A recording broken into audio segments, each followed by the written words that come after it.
time is. Before we go live, then I have to say thank you, Hayley, for joining us. Thank you, Rod, for joining us, and Susan, and Megan is not listening to it. I've always faced that problem. I mean, just the fact that it cannot be a script, it cannot be a play acting kind of thing. So, of course, and now I'll tell you what we do. The order that people came in. So Hayley's going to tell us about herself, and then we'll move to Rod and Susan, and then Megan. And Megan, you want to say hi to us before that? You can. So, okay, she's somewhere there. Yeah, Hayley, please tell us about yourself, and let's move from there. Yeah, sure. I mean, so hi, everybody. I'm Hayley Jarick. My pronouns are she, her. I live in Sydney, Australia, on the very proud land of the Gadigal people. I have a lot of hats that I wear at different times. Is probably the easiest way to describe it. My day job is that I'm the CEO and company secretary of the Supply Chain Sustainability School. I also volunteer and chair a few groups for Planet Arc, for WWF. I sit on the board of Responsible Steel globally, which is trying to decarbonise and improve the responsible and sustainable production of steel around the world, and do a lot of other things as well. So, yeah. Great to be here. And of course, #1 best-selling author as part of an amazing collaboration in a book. So I'll have to start getting used to saying. But Hayley, did I hear mediation anywhere there? Where was the word mediation fit? Where? Why? Mediation beyond COVID? We want to hear. Scratching their heads. So where I got involved in mediation. So in a past life, I ran I was the Australian General Manager of Resolution Institute, which is a Australia-New Zealand professional services membership association. And I was in charge of handling everybody's accreditations and re-accreditations right across the ADR spectrum. So all of the adjudicators and the arbitrators and the mediators and the conciliators. We used to handle all of that across the full spectrum of dispute resolution. And of course, during that time, you can't help but, did I go and do all of my training? Absolutely, because why wouldn't you, especially if you're in that space? Do I think I have the patience to be a full-time professional mediator? No. Okay.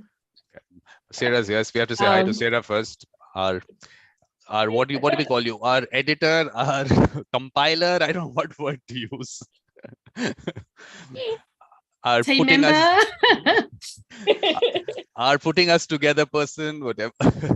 Herder of mediators, I might say. Okay, but Hayley was just telling us about herself. The only thing, Hayley, what you can say is I have a mediator mindset. So I do mediations in my life. Just we have to use that word somewhere there. And you know what else? Vikram, I'm really good for? I really know what I'm not good at. And I'm a really good advocate for diverting people to professional mediators and dispute resolvers when they need it. Okay, so it's perfect.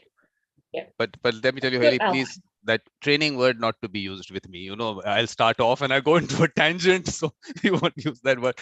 But Ming is here. We'll say hi to Ming, and then we are just going around Ming, just introducing ourselves. Ming, is she okay? Perfect. So she said a hi. Thumbs up. I'm just assuming that's a hi. So Roar, please, a bit about yourself. Good morning, everybody. I'm Roar, living in Norway, Oslo. As I say, as Hayley, I'm of course very proud of being a co-author of this book with all of you. That's a great pleasure, and I finally meet you and see you. I just emailed back and forth, so thank you, everyone. I mainly do negotiation and mediation trainings, and I have a previous life as a lawyer. And I came to a point where I thought, the thing I would love to do is to do more about mediation and negotiation, conflict resolution, all the ADR outside the courtroom. So I quit and I started this company. And this is into the 6th year, and I love it. It's just great fun. And then new opportunities brings up, and meeting all of you, being part of this book, and doing work in many places. The COVID period was a challenge, as we talked about in the book, but it also brought a lot of new opportunities. So from going to having an on-site training all the time, it's amazing how the online is creating new opportunities. The other day, I ran a training in Hanoi, and a few hours later, I went to a local Rotary Club and held a short lecture. And the next day I can move a different place. So this had brought a lot of new opportunities. So in short, Vikram, this is Roar. Okay, but Rod, we're not going to take the lawyer out of you. The lawyer remains there. You haven't quit. The lawyer stays there. There's no contradiction between being a mediator and a lawyer. And you have to bring that mindset into a legal profession, which is what I've, of course, had some discussions on. Yeah, so definitely. And I think the background you bring with you is just to see what can I use the best out of this and what can I add on with the new skills, new knowledge from different areas. And I think that is part of the beauty of the ADR field, that it's not just one track. And I've written with Sarah and some others around the world the last days, because I'm gonna do a lecture about trends and tendencies in mediation, and I've covered that the whole world to see what's going on, and that's very, very interesting. Perfect, thank you. So Susan. Hi everyone, it's great to see you all. Well, I'm Susan Andrews, founder and principal of Andrews Dispute Resolution, and I've been focused entirely on online dispute resolution, mediation, negotiation, and what I call dispute resolution. I always get tripped up on this, dispute resolution analysis, which is sort of like decision science and applied to dispute resolution. And it's part of my process in the other two main services, but then it's a standalone service because it can be used for dispute resolution, problem solving, decision making, deal making. So it's another area. And I'm chair-elect of the Kentucky Bar Association Alternative Dispute Resolution section. I'm an attorney. And I'm co-chair of the International Mediation Institute, or IMI, Online Dispute Resolution Task Force. A number of other things. Had an interesting evening last night. I was up at this hour. It was midnight and I was attending a webinar in South Africa by a colleague of mine who does pet custody mediation, and she's an expert with dogs and animals, but she does training and that sort of thing. And I'm interested in, we talked about this last year, I'm interested in having her speak to our Kentucky Bar Association members of certain sections, especially on the issue of pet custody. And I don't do family mediation at all. My entire training is in general civil, and my interest is in international business stuff. But I'm very passionate about the subject matter of having animals be well positioned in a contentious situation, because they can really be victimized. People don't often realize the issues that pets are dealing with in that context. So it was just interesting to be in such a different realm for me, because I don't do family at all, and that's a choice, but I care so much for animals that I'm going to probably organize this event, online event, of course. So, but Susan, why can't we do a session on animals and mediation? Let's just organize a symposium on animals and mediation. I love that. I think it's really important, actually. Yeah, let's do that. Let's do that. I think that, look, we have to come out with these interesting topics. Yeah, different from, so it is interesting. I mean, she's wonderful. You all may know her. Her name is Karis Nafti. Do you know Karis Nafti? She's in South Africa. She's from the States originally, but she's really an expert with animals and dogs, and she deals a lot in this context of family disputes, which I don't do at all. But I just thought this was so interesting how I had this overlap. Perfect. So now, okay, before we come to Sarah, let's see what she's up to, what she has been up to. So this is what she's been up to. And of course, putting it all together. Sarah, you'll have to talk about yourself, yes, but you'll have to talk about putting this together, but after we've gone through Ming and Megan, if she's with us. So this is what she's done. This is what we're talking about, because what happens is that, like you've seen, abruptly I start my sessions and no one knows what we're talking about. And someone had in one of my sessions on neurodiversity and mediation said she's autistic, and she said, look, we want to know what we're going through. You have to structure it. And that's a problem that I face. One day, maybe I'll be able to do it. Structuring is the problem. Everything happens organically. So, Sarah, please, about yourself, and then we'll talk about the book. I will. I can't wait to talk about the book, but a little bit about myself. My name's Sarah Blake.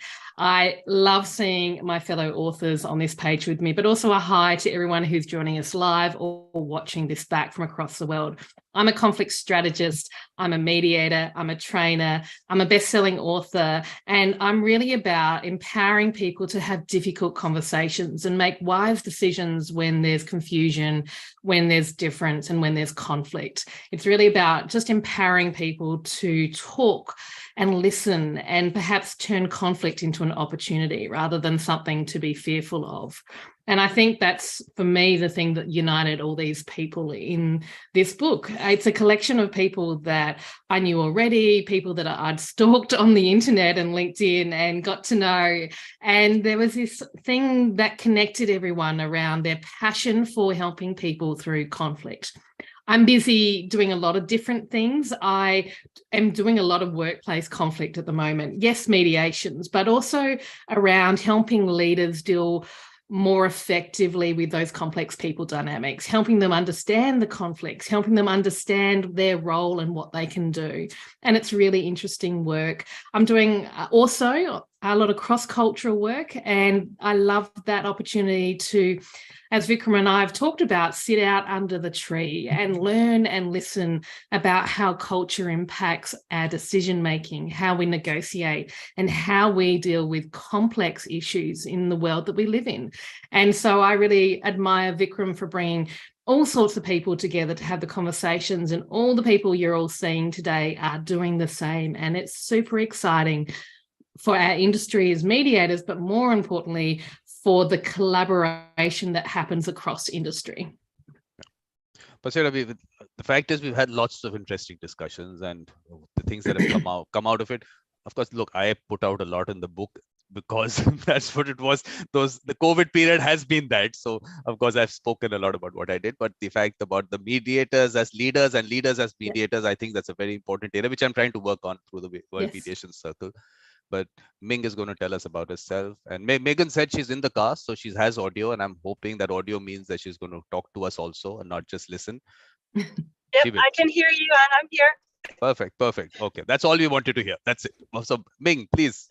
G'day, gang. I am a business leader, so I run a digital marketing agency. I came into the book as a tech leader and business leader that deals with conflict, especially on the internet. I don't know if any of you have met the internet, but yeah, there's a lot of conflicts there.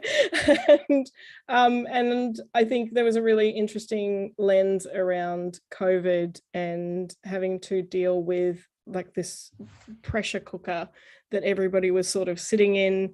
We were in a really interesting sort of position where we had already been remote. We had like us having meetings online and doing that is a really normal status for us and has been for the better part of like 8 years. So like everybody was sort of adjusting hard and fast to this remoteness of everything. And we were like already 5 years into that, and then dealing with conflict that was coming up, personality clashes, like people having a bit of an identity crisis as well. And there was like a whole bunch of things where they couldn't present themselves properly in the room because they're a very small square on a screen and everybody's sort of almost visually equal. And I did a thing last year where I flew over 2 of my team that work remote who have never actually met the rest of the team. And we all met for the first time, and all of us were like, oh, you are way taller than we thought you were. Because everybody's the same height on Zoom. So I think it was a really valuable process to be a part of that, and I guess add that business perspective as well. No, I think, Ming, that's an interesting thing about the online world, that at least this has an equalizing factor to it. So you're not, you're not, I mean, let's not say distracted. You're not taking a lot of other things which you take into account when you're dealing with people. So I think that's a very good thing. But I look a little distracted because of course I'm managing chat and all. Did I hear mediation in the entire thing? Or mediator in the entire? We didn't hear that. I'm not a mediator, but I mediate. So there's a lot of conversations that I mediate for business owners who are dealing with a bad review, that I mediate within teams who don't want to be a part of the visibility of a brand in a business, to business owners who are trying to mediate like their staff and managing their staff's presence online. So there's all these different kind of mediating conversations I've actually already been a part of. And I was saying to Sarah a little while back that I ran a conflict resolution workshop like 6 years ago. And because I was asked, can you run this? And I was like, yes, I can. You know, you just say yes to things. And then, you know, it was really just teaching people how to handle themselves in the conversation and stay grounded. And so I've kind of been practicing this because you sort of almost have to, because the internet is the wild, wild west. And everybody has a different perception of where they're coming from as well. Yes, and you have the good, bad, and the ugly of the wild west. Oh, 100%. Also, totally. But Ming, what you said is important. This aspect of mediating, I mean, it doesn't have to be the mediation as the world talks about. The mediation world talks about. What you're doing is important, and that mediation is really important because, of course, a lot of things have to be taken care of at that stage so they don't escalate. So that's really important. I think. Ming. So I think increasingly leaders are pushed into this space, and they're pushed into this space because, in part because of COVID, they had to be really honest and mediate their own identity in that, in terms of being vulnerable often for the first time. Yeah. But now the only thing is that, of course, pronunciation, maybe I go wrong. So is it Megan or Megan? I don't know, because Sarah became Sarah for me because she corrected me. So please correct me. Okay, yeah. Yes. It's technically, but as long as it's not rude, I will answer to most things. Just apologize in the car because, like most of you, I wear little hats, and I'm afraid that my mummy hat has taken over a little time here just now. So I'm in the way to get my baby. But thank you so much for bringing us all together. Thank you, Sarah, for bringing us together. Thank you, Vikram, for bringing us again together for another opportunity to speak to everyone and get to know each other a little bit better. I also don't have mediation anywhere in my title or my blurb, and when Sarah asked me to be involved, I was like, no, why? I don't fit into this mold at all. But the more I first to Sarah and like we discussed what I do work a lot with mediation and conflict for my clients because I work in the apparel branding sphere, I guess you could call it. And my background psychology and branding, I'm basically trying to take people from their online and their offline, trying to merge that as one person, trying to make them comfortable. But the clients I work with are business leaders, and they're, the CEOs and founders of their business, and the conflicts that come up from when just you starting the business by yourself versus when you have got big bills, big overhead that obviously come with being successful, when you've got a team, when you've got conflicts that happen with wives and husbands and partners because your time is taken up when you're obviously in the middle of a passion project, starting a business, all those kind of things. So there is a lot of conflict and mediation in there that, well, I hadn't really framed it that. But are you with us now? Because we can't hear you. Oh. Yeah, okay. No, I thought I was speaking that whole time. No, you were. At the end, I don't know whether you stopped speaking or did we lose you? That's so. Did you? Okay. No, but Megan, let me tell you that the fact that you said there's no mediator in my whatever with what you do, but the fact is you said you started with mother. That's the most important stage of being a mediator.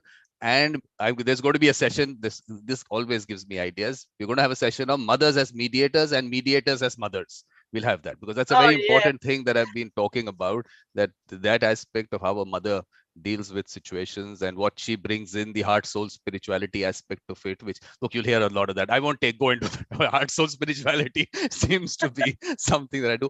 But Sarah, before we come to the book, let me take 1 second, that because I won't take more than 1 second, just to say that, okay, information about the work that I do is available on mediatorvikram.com, and this is where it is. A lots of this connect, and of course the World Mediation Circle support events and all will come up here. Earlier events 2022, 21 links are there. The idea was to give links, and of course Ken Cloke, all the shows that he's been on. So please watch these things. I won't take anything longer. Only thing what's coming up from the 15th to the 21st is language and mediation. Anyone wants to participate in it, please let me know. And on 24th, we are talking about mediators and the war in Ukraine. And just a discussion, trying to get, of course, mediators from Russia and Ukraine, but anyone else who's had any experience at the backdrop of the war. So Sarah, it's all yours. And let me, for this stage, let's put the book out. And now, please, the book and everything.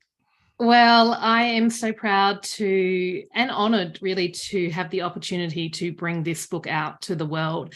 To be honest, it felt like it called to the universe, and was never on my agenda to bring it out. So I've got a little copy here in my hands, but if you don't have a copy, they are available, and we'll be sharing the link shortly. How did this book emerge? Well, in COVID, like most of you, I was fortunate enough to connect online with a group of mediators from New Zealand and Australia. And over the course of weeks, months, we connected on a regular basis, generally over a glass of gin or whatever their drink of preference, to talk about our experiences in COVID, to talk about how we were keeping our businesses afloat and running, to talk about how people were dealing with conflict and what we were seeing. And I loved it on so many levels. I loved it because it created a rich connection with my colleagues who perhaps I hadn't really connected in that way before. And it also enabled me to learn and share. And I thought, how amazing would it be for these stories to be shared with the world? How amazing would it be for us mediators who know this stuff to give insights to those that aren't used to dealing with conflict? And that really was the genesis of the book. It's not a book actually written for mediators, although I have mediators in it and there's mediation in the title. It's really a book about dealing with conflict, that mediators, that leaders, that business professionals share their insights with other colleagues and other leaders across industry. I wanted it to bring a sense of humor also to what is often a very difficult conversation. I wanted to take it out of the academic world. I wanted to take out all the language that we often use as dispute resolution professionals and kind of bring it down and make it accessible for people. So it was purposely delivered in a way that was about a conversation. I'm really proud of what we've achieved. And it does feel like handing a gift over to people, that we're not experts. We are people just doing the best we can from our experiences. And we hope that you learn from what we've learned along the way. And it's full of tips. It's full of laughter. It's full of tears. It's real and it's raw.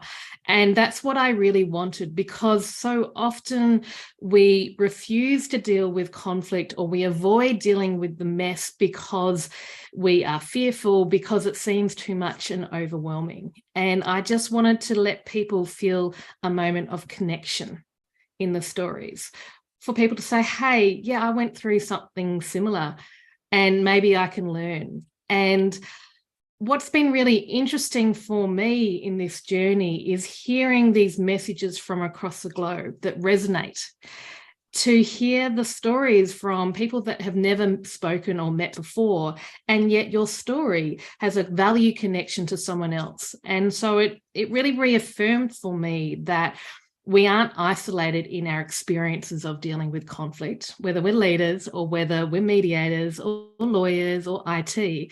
This is human. There's a humanness in what we do. So it was really a deep learning for myself.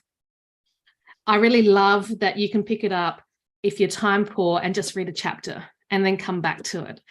I want to see photos from people who have dogtailed and sticky notes and written all over the book because it's been something useful for them, that suddenly they find themselves in conflict and go, hey, this book might be useful. So it becomes something that they refer to, much like a live document that you can pick up as you need it, rather than gaining dust on the bookshelf.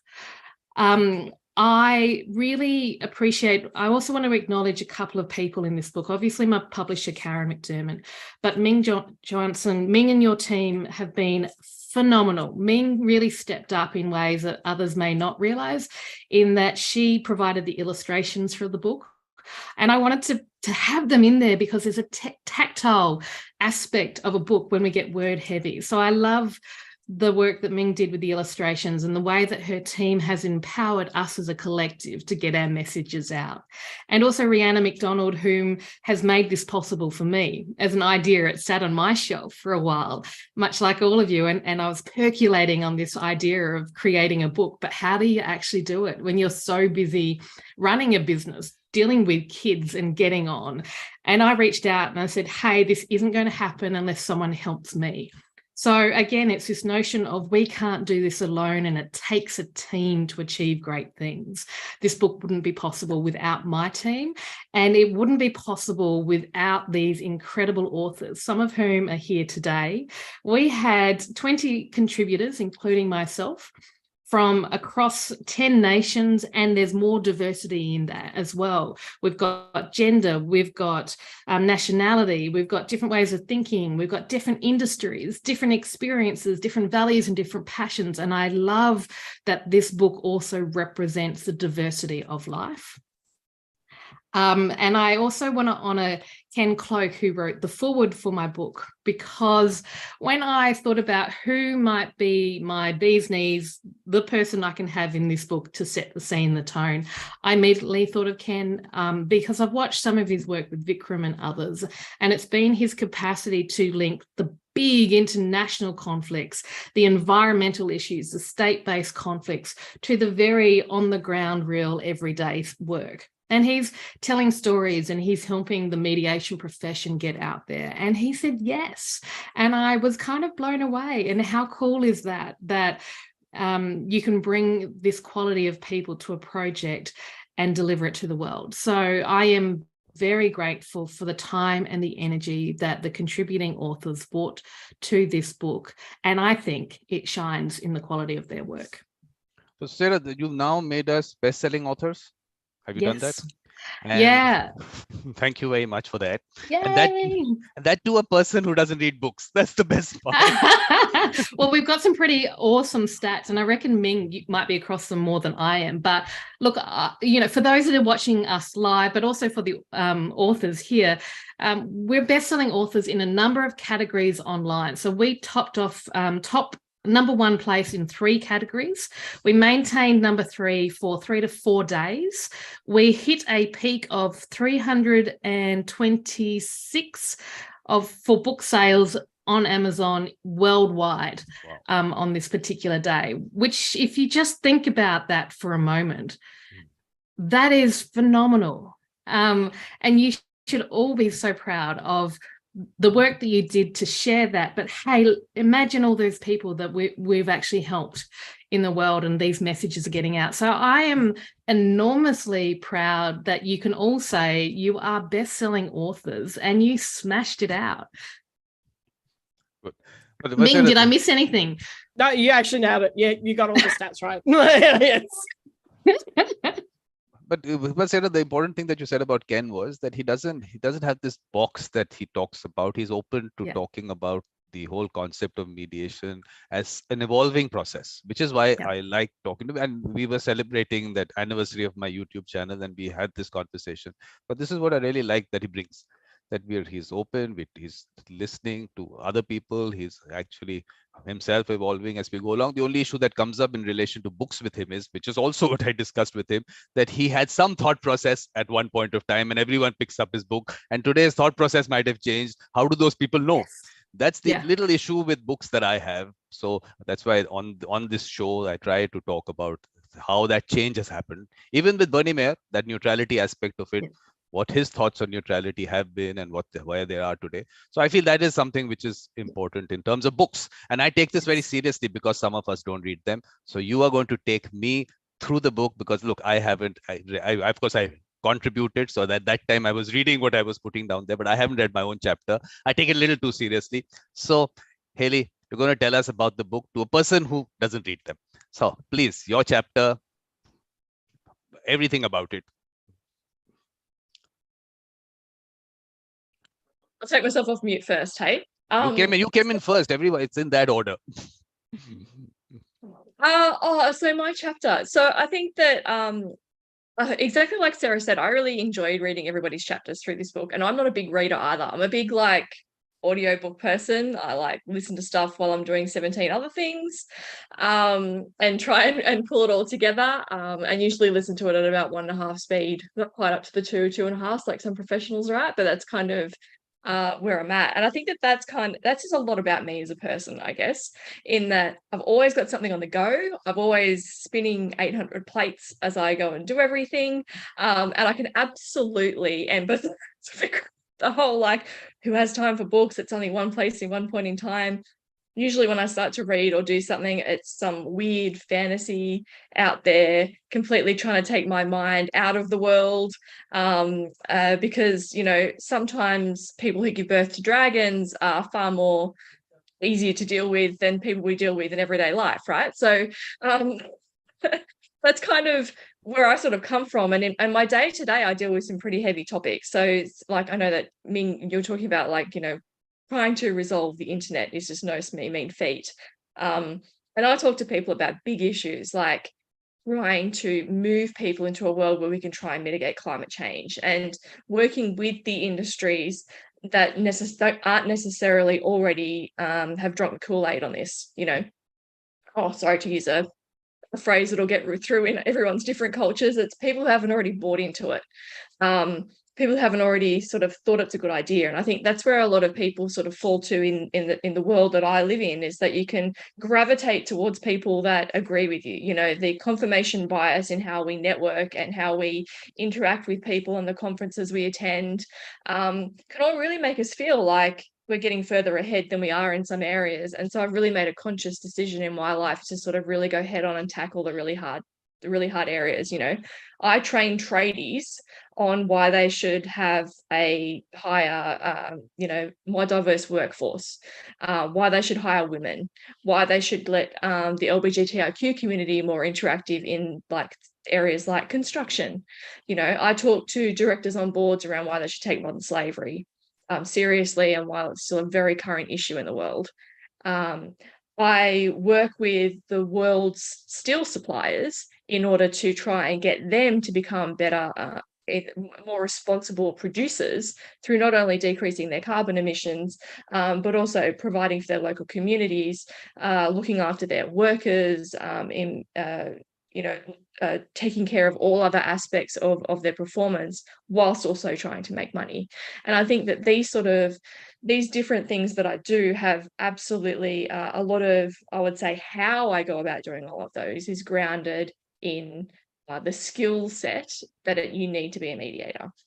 And it's an area where, yes, I can sit in a boardroom and I feel like I'm a better board member for having worked with the ADR community and can actually pick up all of those, the skills, how to address something. I feel like I'm more confident in being able to raise concerns about things. And I think this is probably one area that if you work in an executive space or even working in companies, giving people the confidence and the psychological safety to work in a space where you can actually raise a conflict and feel as though, create the conflict in a constructive way, because that's how things are going to change and emerge. And for all of the colleagues that I know that work in the world of sustainability, I think that's an essential skill that they need to know, is how to then challenge people and say, no, I think we can do better, or we need to change this because this is why. And then also have the skill set next to it to say, and I appreciate that this is going to be a difficult journey, and this is going to create a lot of conflict for people, and this creates a lot of tension, and it does a lot of other things with different dynamics, and it could mean job insecurity, and it could, contradict something that you've been taught at home or a family value, and then being able to mediate or negotiate through all of those situations. And I think more so even in my situation, it's when to be able to have your own emotional intelligence to say, I'm now too close to this. I need to engage a professional to come in and be that independent bystander. And I think that that's probably one thing that, I know, Ming and I can probably say that because we're not the professional mediators in the room.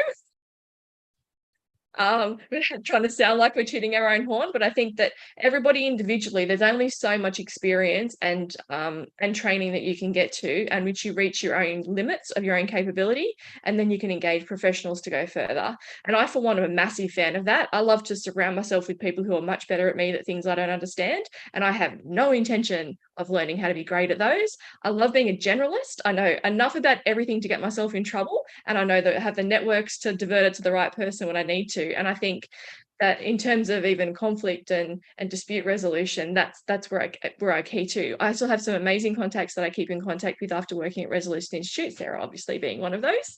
And then my go-tos, right? Like I don't feel like I need to, do I need to search something up or Google something when I need to? No, I'm going to call an expert because I've got them in my network. If somebody asked me, would I go and do something? I'd go, no, you need to go and speak to Sarah. Like, in all honesty, I could probably give you enough of it to be, mediation for dummies. But if you want to go further, speak to the experts, and so what I hope to, and it's a really long-winded answer, Vikram, too, what I hope that I think that my chapter has brought to the book is just some real-world examples of trying to implement some of those things in that context. Very much like Ming, my organization was online before it was cool. And we went through all of those challenges and we set up video meetings before, while everyone was still learning how to do it. And even still through that whole COVID journey, we still then had to deal with all of the technology platforms that we were settled with were rapidly evolving and changing in their functionality because all of a sudden everybody else wanted to use them. And we had a world where previously, if you lived in that online community, you pretty much hung around with people who also lived in the online community. So it was easy, right? We all understood the basics of everything, how things functioned. Basic, you could pretty much troubleshoot most of your own tech problems yourself. And they're the people that we were always involved with. And then all of a sudden, COVID came and quite literally everybody flooded the internet, including people who had no idea what they were talking about. And all of a sudden we're fielding questions like tech questions, like how do I log in? How do I reset my password on other people's websites, not even ours, like it was just, all of these different things popped up where people were just reaching out wherever they could. And whilst, I also worked from home, which was great when it was just me at home. And then all of a sudden through COVID, my husband was at home, my kids were at home, it was a school, it was a multiple office environment. We scheduled our Zoom meetings around each other, we shared green screens behind ourselves, everything possible, like it just kind of completely flipped on its head. And so yes, that was new. And also, you're talking lockdown, so a lot of my and I suppose a lot of mediators out there might run their own businesses. I know certainly a lot of people that I worked with when I was working with mediators are sole traders or work in a very small team. And so then you kind of a lot of them were used to a certain degree of isolation in terms of, can you get on and get your own work done? Can you work in a small environment? Are you self-supportive? But I know that most of my sort of mechanisms that I had for working by myself sort of disappeared. Can you go for a walk when you needed to? No, we were restricted and we had to stay in our houses. Can I go for a swim down to the local pool? Well, I can't because that then closed down. So then a lot of the personal mechanisms that I had that would try and do things like when I knew that I was getting to the point where I can't take it anymore and I need to go and just get out of there for a little bit, those avenues were taken away. And so if they were taken away for me, it's sort of then appreciating that they're also taken away for a lot of other people. And so people are built into these high stress situations and all of the outlets that they're normally used to dealing with are all taken away from them. And they really are just lost.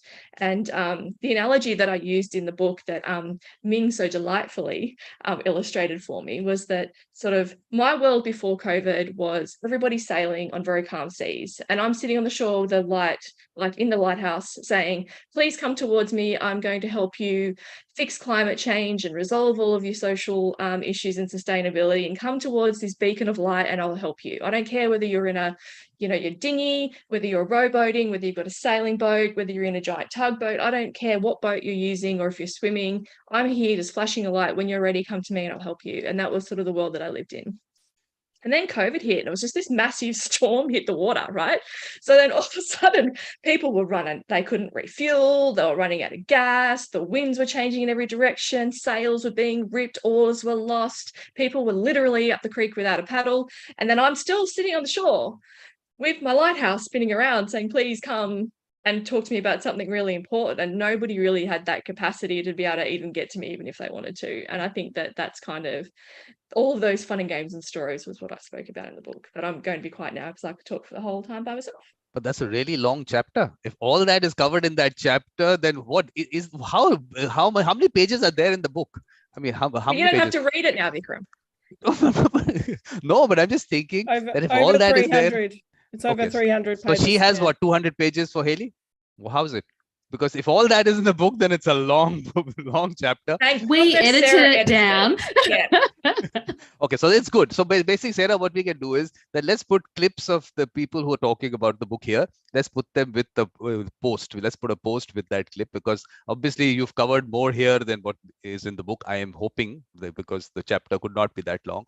But Hayley, what you said about, there was a session of Ken where he says you have to create conflict to resolve conflict.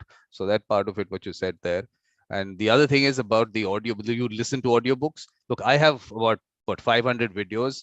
Please watch them if you can. If you want me to put them on a podcast, I can put it on the podcast. You can tell me, because there's psychological safety and mediation, which we've done. So that's part of it. And there are other things also. So have a look at that. And about these circles that I'm creating, organizations, I've been saying organizations need circles. They should create them and obviously identify those people within the organization. And when there are certain things you need a professional, as we call it, professional, whether it's the right word for mediators or not, because the way of life is what I say, but bring them in. So that's what I'm trying to do, that create work for mediators, because it seems that it's not their day job, which I have to change. So, of course. So, Roar, please, the book. Thank you. Maybe my chapter is shorter than Hayley's. I don't know, but thank you, Hayley, for sharing all that. Part of what I wanted to talk about when Sarah was in touch with me was to see. I needed to elaborate what have been my focus the last period, and especially during COVID. And it came out that, with a colleague, he's a psychologist from Canada living in Norway, we created a new concept, what we named negotiation with the brain in mind. And we are combining then the skills from negotiations and mediation with the neuroscience. And what we saw is, to be aware of how our brain is functioning and how much the brain is many times in conflict, hijacking us. I want to be my best, but I'm not capable of being my best because my brain is hijacked of this conflict, of this stress, and how all this is affecting us. And one of you said earlier today, I think it was Ming that said that, stay grounded. And how do we help each other during a conflict to stay grounded? And I would very much like to change Sarah when we are in this conflict, but I'm not capable of doing that. So I need to be working on myself. And this was a hypothetical conflict, Sarah. So what can I do with myself to help to solve that? And awareness, new skills, new techniques, and how do we care about humanity? That's another part of what I talk about in the book. And I see the human touch in conflict. And I feel today, when we are polarizing, you mentioned a couple of conflicts that you're going to talk about, Vikram, in the upcoming weeks. And we see that how could we connect, and how can we use the human skills in a better sense and give that more attention. That doesn't mean that we are avoiding conflict. That means that it's how we embrace that conflict and to be able to challenge, to understand, etc. So I would just say negotiation with the brain in mind, and use different tools to raise that awareness. Be aware of the human touch, and we can see through history when people have made great changes, they are brave and they are moving in, and they dare to create that change. For me, in the history of negotiations, it's the two stories. In the 70s, when Anwar Sadat went to Israel, talked to the Knesset and say, I want to make peace. Later, that created the Camp David agreement. We saw later on when the new Soviet leader Gorbachev wanted to start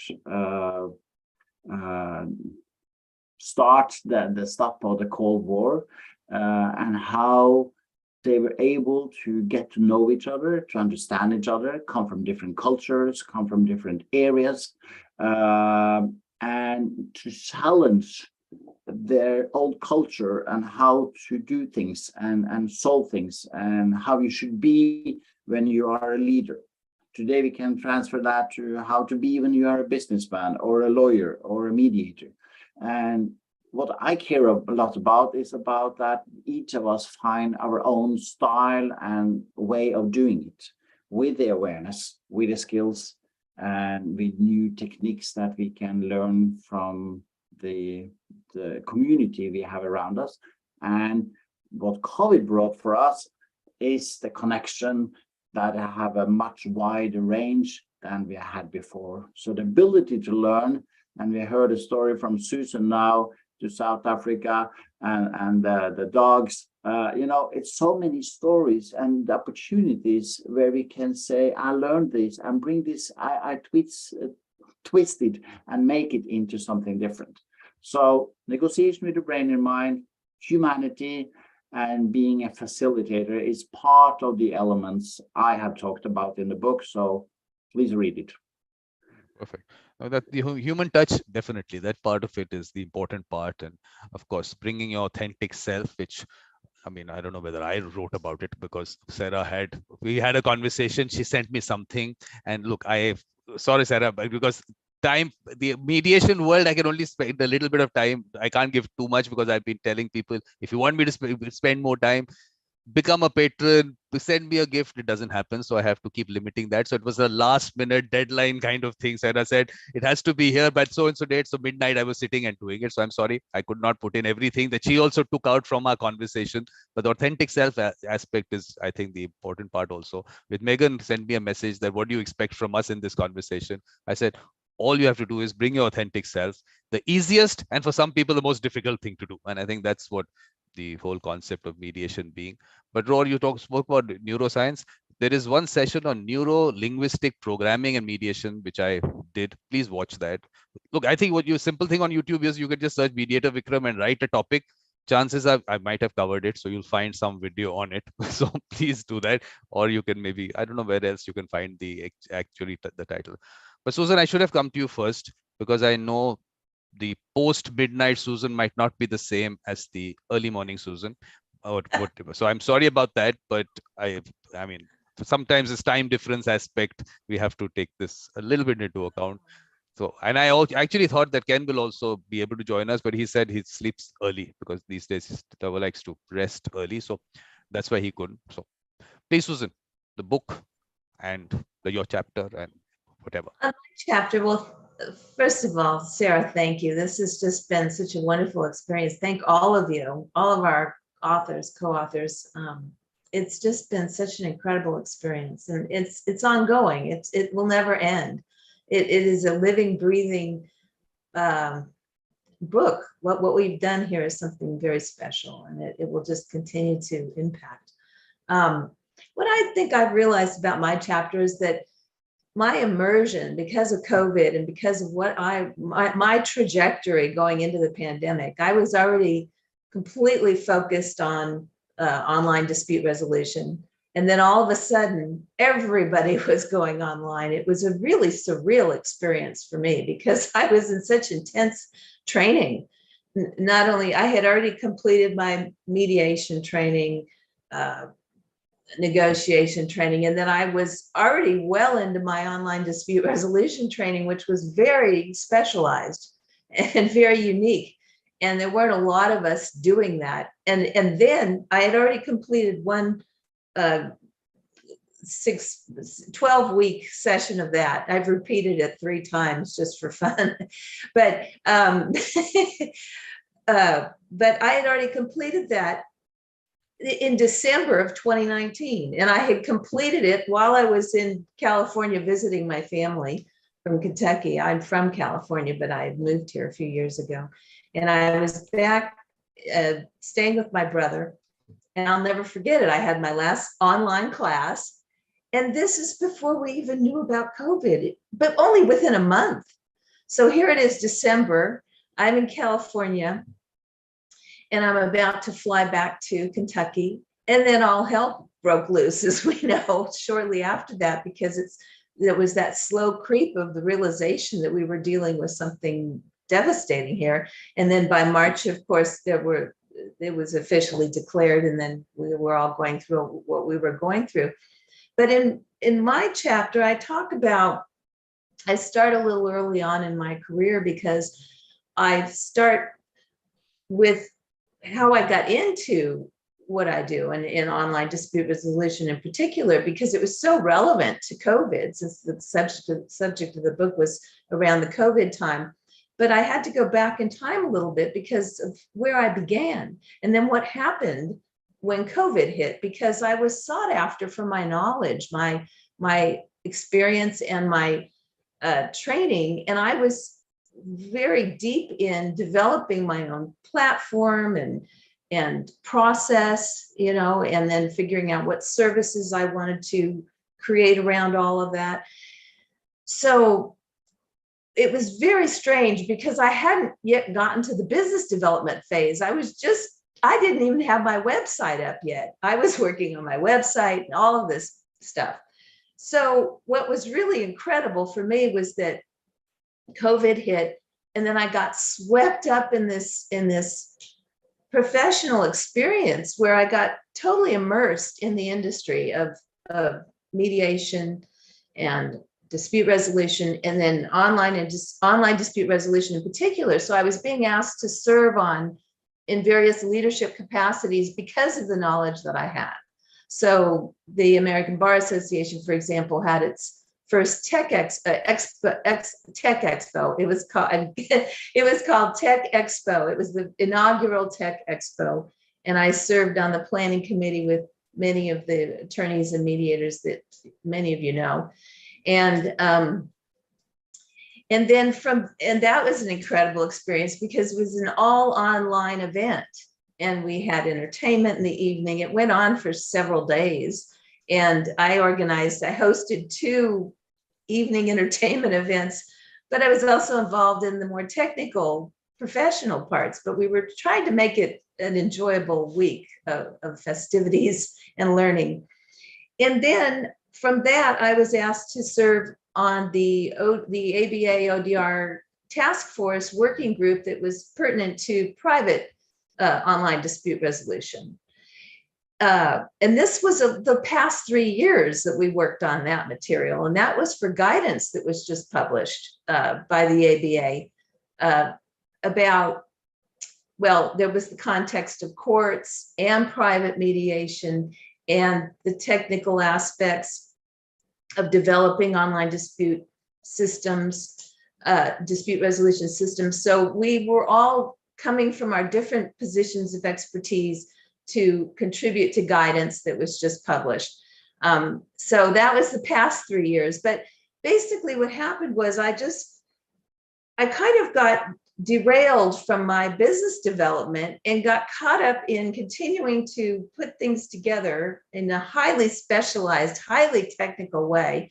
I'm very technically oriented. So I was involved in helping providers develop their platforms because I was coming at it from a more practical standpoint as a professional or provider, and they were more software people. So they would seek my knowledge and experience and have me provide input. And so that was going on in addition to all of these leadership positions. Plus I had colleagues coming to me and asking me for advice or, how do you do this? Because everybody was now online. So they were moving their existing practices online. So I was so immersed in the world of mediation and alternative dispute resolution, but as well as dispute resolution in general, because being an attorney and knowing so many attorneys, but with respect to the mediation part, as mediators, we all know we share certain things in common, certain values, certain ethics, certain practices. And COVID was so intense and the isolation was so intense. And our connections online were so intense, whether we were having happy hours, virtual happy hours, which I know were the genesis of this book, or if we were actually fulfilling professional duties like I described. What happened was I got so immersed in the way in which we function as mediators, the way we are with our clients, but the way we were also with each other. I started to find that those skills, those values, those things that we do with clients were really getting infused into me personally. And I was starting to experience those things and share those ways with family and friends. I changed as a person a great deal during this time. I think it's because I became so saturated by and so immersed in mediation, and then the technical aspects of how online dispute resolution works, the things you need to be aware of. It's not just a Zoom meeting. There are so many things that go into effective online dispute resolution that are technical things you have to understand about communicating and how it's different, whether it's video, audio, text, messaging, the types of nonverbal communication that is or isn't present. All those things are very technical and you learn about the importance of those. But that aside, the things that we value as mediators and the things that we're taught and that we use in our processes to varying degrees depending on style. But there's certain things that we all have in common in our processes that are core values, core ethical considerations that are part of the process.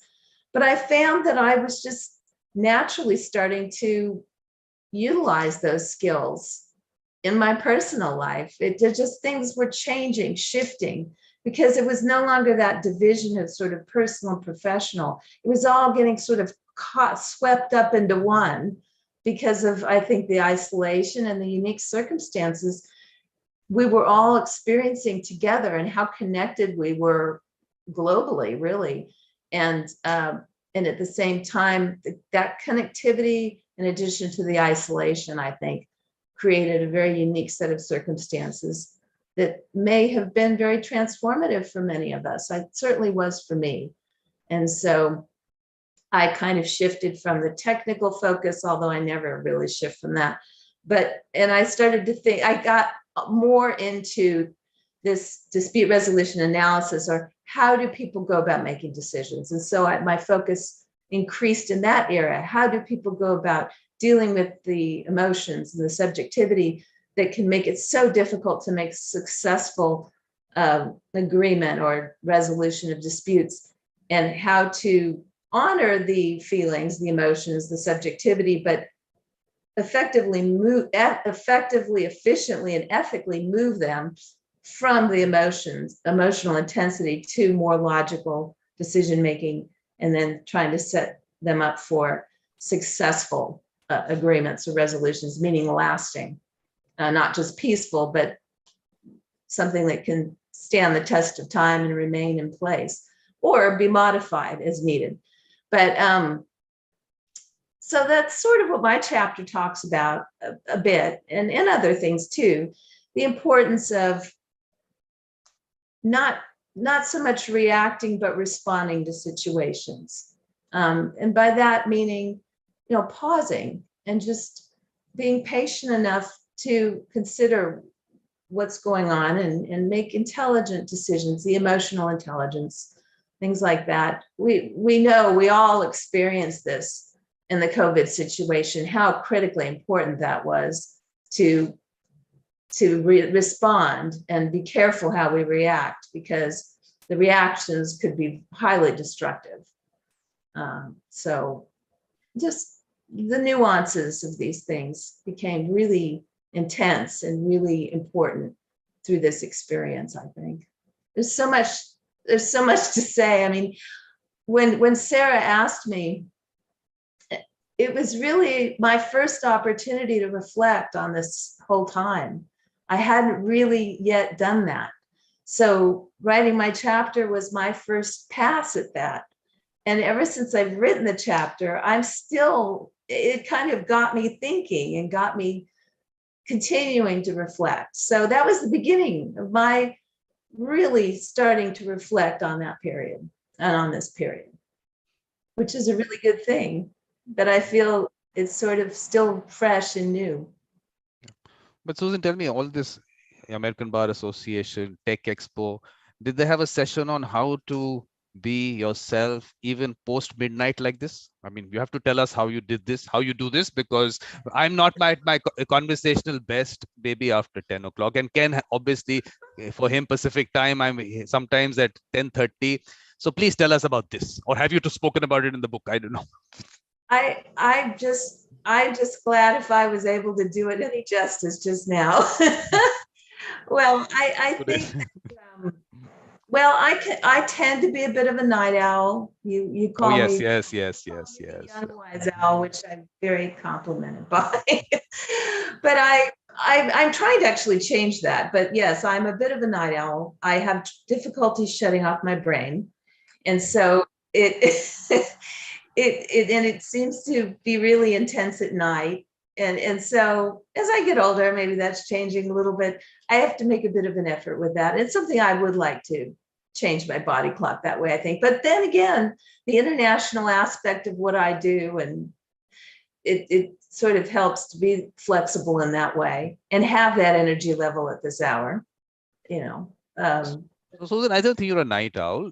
You're an early morning India, a little late in the afternoon Australia person. It's just that you are living in the US. That's all. That's the only thing. So you're okay. Your time differences are somewhere taken care of. Yeah. But one thing, I don't know whether you've spoken about it in the book, but the fact that what you thought about online, the mediation when the pandemic started, and over the next 2 years, how did you look at it? Because people had a lot of apprehensions about online mediation, and which, of course, I mean, okay, I won't talk about it. I won't go give my comment on it. But did you see that change, and did you speak about that in the book? I didn't. I thought about speaking about that, but I wasn't sure what I wanted to say about it yet, because people have just come out of that a bit. And we saw the backlash, sort of, a lot of people couldn't wait to get back to in person. Some people will swear by this, there's no way you can be online and have it be as effective as in person. And I read what you wrote, Vikram, and I think we both share, and I'm sure many of us share the feeling that you can be equally effective online. It's just, you have to have the skills, you have to have the understanding of what you're dealing with and what it's like for people, and that people differ too. People relate differently, but among our colleagues, I'm speaking professionally, it's been very interesting seeing as we evolved through COVID and people were able to start to get out and the lockdowns were lifted and people actually had the freedom. And remember, it differed by our countries too, and states. I'm in Kentucky now, but California was very different and is still. So even in the United States, we differed a great deal state by state in the way this was implemented versus entire countries were on lockdown. So in my state, there really was no lockdown.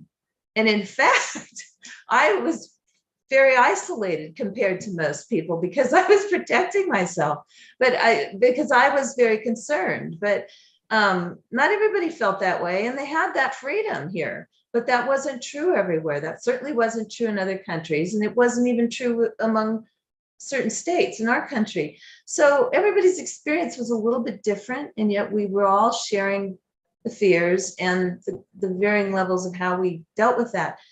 And some of it was by force, and some of it was voluntary. For me, it was very voluntary. But so back to your point, I did think about addressing that, but I thought it was a little premature for me to talk about that because I'm not sure what I think yet. But I think clearly some people prefer to be in person, and they really don't want to be online. And so they're not into this whole online dispute resolution thing. And I'm completely into it. And then many of you appreciate it. If you're not really into it, you still appreciate it and you like the flexibility. For me, it's truly a passion, which is how I got and get so deeply into it.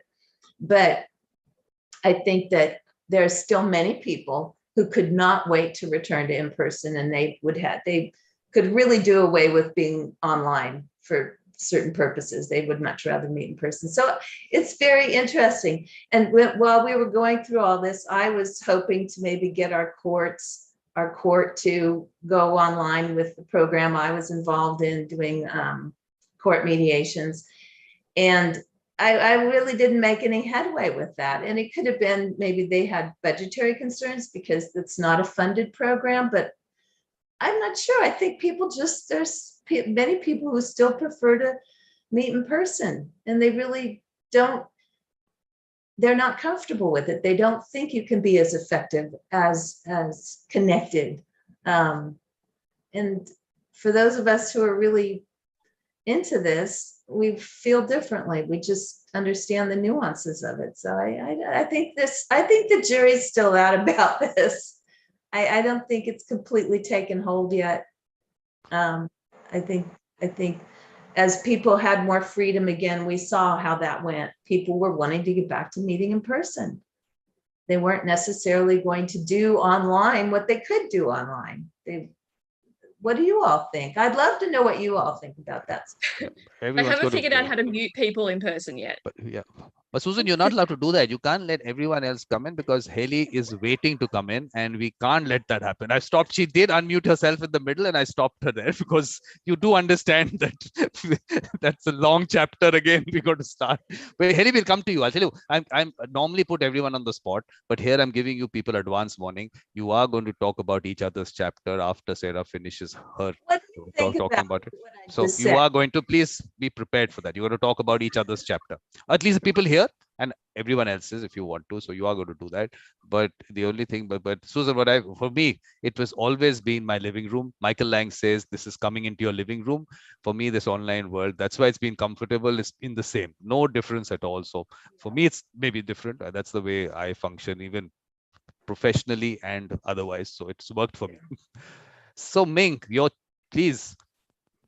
I feel like I want to rebel and answer Susan's question. Because we obviously are in the online space. And to be fair, I talked about it in the chapter. Everybody was having an identity crisis.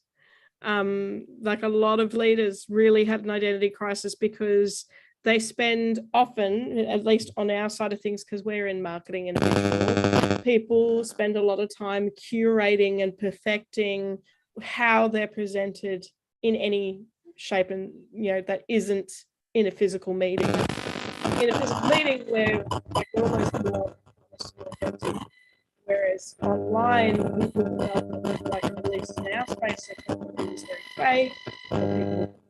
Be okay, or there was all sorts of different dynamics that we were learning and leaning and doing a sharp left turn on that everybody was sort of experiencing collectively all at once.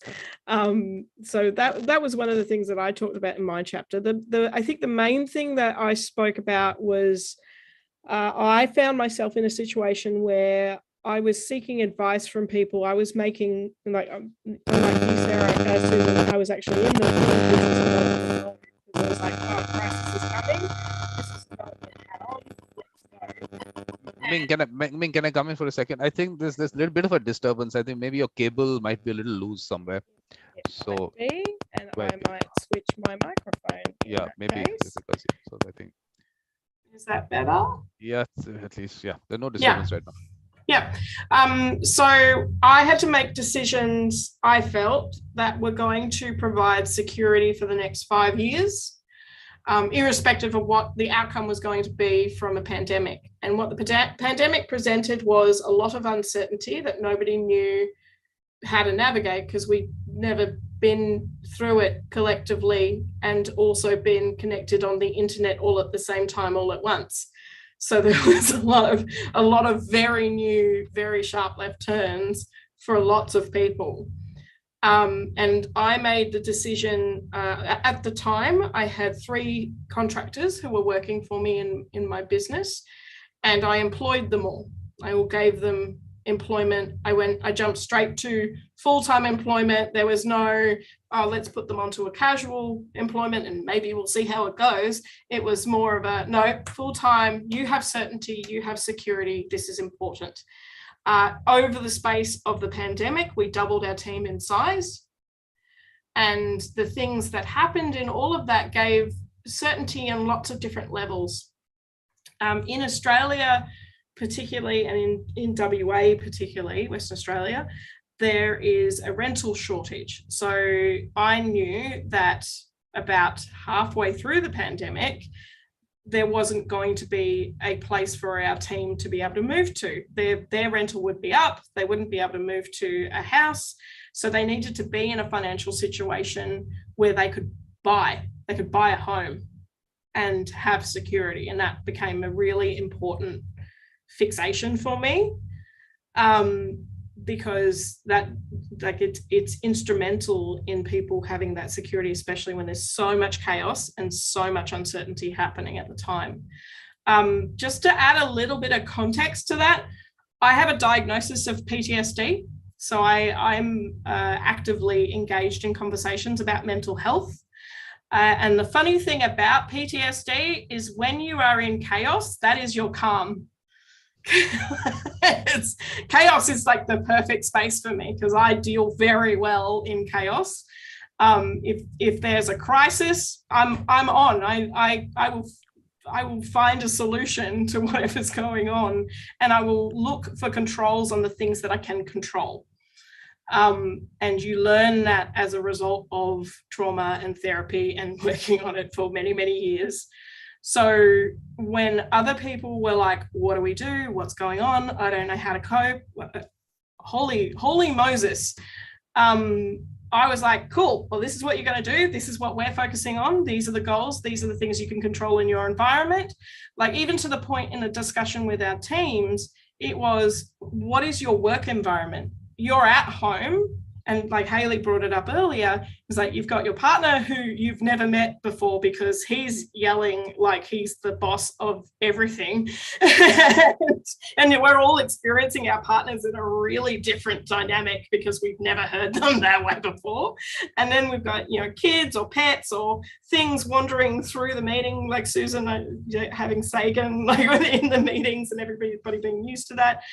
And so, all of those things became, what's your environment? How can you control your environment?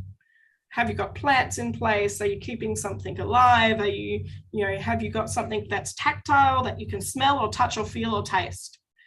And that became really important as well. That's it? That's a short chapter. Come on, it can't be that short. I'm a very concise person. So I have the benefit that I've actually read the whole book because I had to in order to do all the artwork. So it's hard for me because there was a lot of things that I could really relate to, and some of it has blurred in my head as to what I wrote and what everybody else wrote. I think there was a piece that I spoke about in terms of we have a client who's chocolatier in Sydney on the other side of the country, who for the first, like they're a family of chocolatiers. They've been around for 80 plus years, third generation. And for the first time in 80 plus years, they were closing their doors and they didn't really know how to navigate that. And that was quite striking. So we just supported them. We took them on and supported them. We didn't charge them anything. We actually just kind of helped them through. And we, like, in that year, in the first year of the pandemic, he made an extra $16,000 in the year, which, you know, for a small retail shop that has never closed their doors before, and the previous year he'd made $30 worth of sales off his website, he was like, holy, you mean this internet thing can make me money? Wow. Like, and I think that's the biggest shift, right? Is that if people can realize how the connection is exactly the same on the internet, you're trying to find a connection with someone, you're trying to find similarity, but because all of us, a lot of us, have worn masks, right? You know, either as a state of survival, either as just systematic of the way that business is structured. A lot of people show up to work and they're told to live their lives at the door. They're told, oh, no, you need to be this certain shape, size, you need to perform this way, you need to talk this way. And it sort of strips people of their personality. I know in my own business, because authenticity is obviously very important to me. And my team the newer team members, the 3 new people that joined my team, had a little bit of an identity crisis, because they were like, wait, I can be myself, but what? what do I do with that? That means I'll need to know who I am. And they've gone through a massive identity shift in all of that, you know, and hopefully, I hope, have grown in confidence in owning that. But I know, because I've worked in corporate before, that they do not like you to be different. Right? And I'm obviously different. I have bright pink hair. I'm a bit of a nerd. I'm what somebody would call a scrapper. I'm a bit of a scrapper, bit scrappy. But, you know, I'm enthusiastic and I love everything that I do. I love everything that I do for our clients. So all of those things sort of come together where it created this perfect space that I could be the safe space for a lot of people. So a lot of business leaders came to me. A lot of business leaders were like, you seem to have this figured out. Like, what are you doing? In the same breath, I had a lot of the people that I would have normally gone to for advice were saying, what are you doing? Why are you employing people? You should be cutting your teams. You shouldn't be putting yourself in risk. Why are you putting yourself in risk? And I was like, oh, because I have trauma and I know how to manage that. Like, that's so basically, Ming, it's about authentic self and safe space. Those yeah, absolutely. Yeah. Roar wants to leave, so Roar, please, your going away comments. Thank you, Vikram. Yes, I have to leave you. I would like to say thank you. Thank you for inviting us, Vikram and Sarah and Susan, Hayley, Ming, for coming in and see you. I'm looking forward to other opportunities, online or on site, maybe another day. So enjoy the rest of your talk, and I see you all later. And Roar's not going to tell us, but that's not his going away voice. There was a mic issue. Okay, that was not his going away voice. But Roar, you have to participate in the symposium on language and mediation. If I've sent you the schedule, please let me know. All right. Thank you very much, Roar. I'll see you. Bye. So, Sarah, it's about you and the chapters. You want to talk about yours, and then we'll go back to people talking about each other's. And we will isn't Zoom, we don't have a way to let the other person not hear us, but that would have been the best. But we don't have that option. Well, I've got 10 minutes, Vikram and everyone else, because I've got to get ready to go pick up my kids from school shortly. So let me capture some of the essence of what I wrote. I guess I got the privilege of providing an introduction and a conclusion to kind of pull it all together.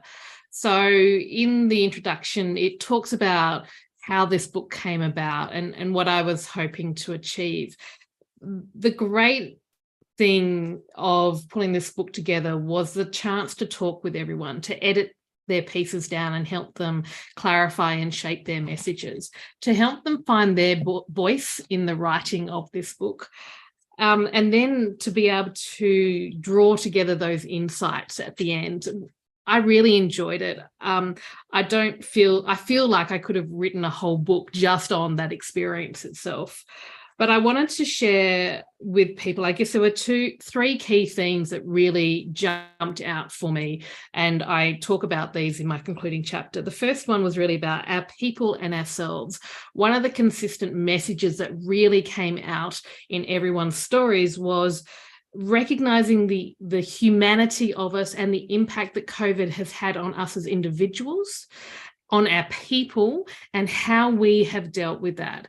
The authors all shared stories, a sense of vulnerability, and they also shared stories of how COVID and the experience and conflict, their responses to conflict, impacted their people and what they were doing to hold their people together. And I think that that's a great testament to them as leaders in their respective professions, whatever it is. But I think it's not a story isolated to them. It's a story that wrapped around the world. I think Paul summed it up nicely when he said during COVID, it seemed that we were all much more kind towards each other. There was a kindness and a gentleness and a generosity that kind of emerged as we all had this shared pain, this shared grief, this shared confusion. And I think that acknowledging that notion of care, of self-care, of caring for our people, and how powerful it was when our leaders were able to do that with integrity. So the businesses in this book, the leaders in this book who really thrived were those who were able to nuance the caring of themselves and their people. They prioritized their people in this space, and it enabled them to deal with the conflicts well. It enabled them to innovate. It enabled them to problem solve in a way that wasn't just focused on money, but also focused on their people and understanding that their people is what enabled their business to thrive. It was the people that they provided service to. So I think that for me, this notion of caring for each other was really powerful, and a powerful reminder that I really want to iterate, because my concern is that we've rushed back to business as usual. You know, everyone's rushed back to in this desire to get back to the way things were. And those of us that deal with conflict know that you can never actually go back, that we are forever changed.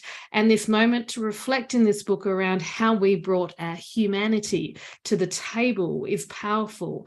And I really would love to see us all, whether you're listening today or whether you're reading the book or from our authors, I'm pretty sure they'd all vouch for this, that this prioritization and this valuing and repurposing of how we care for each other.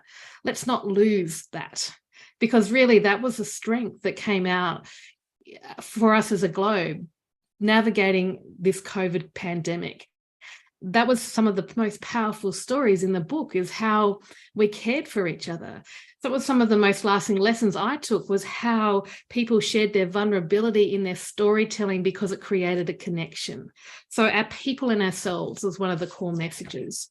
And the other one, which was really interesting and yet not surprising, was this connectivity to our environment, this connectivity to how we care for the future beyond right now. So businesses really recognizing the need to, embrace other technologies like solar and wind, businesses recognizing, hey, how do we actually care for the most vulnerable people in the way that we do business? Mediators wanting to bring their expertise to these very complex conflicts of modern slavery, very complex issues of Indigenous rights, of environmental, of climate change. Here in Australia, we saw natural disaster after natural disaster in the middle of COVID.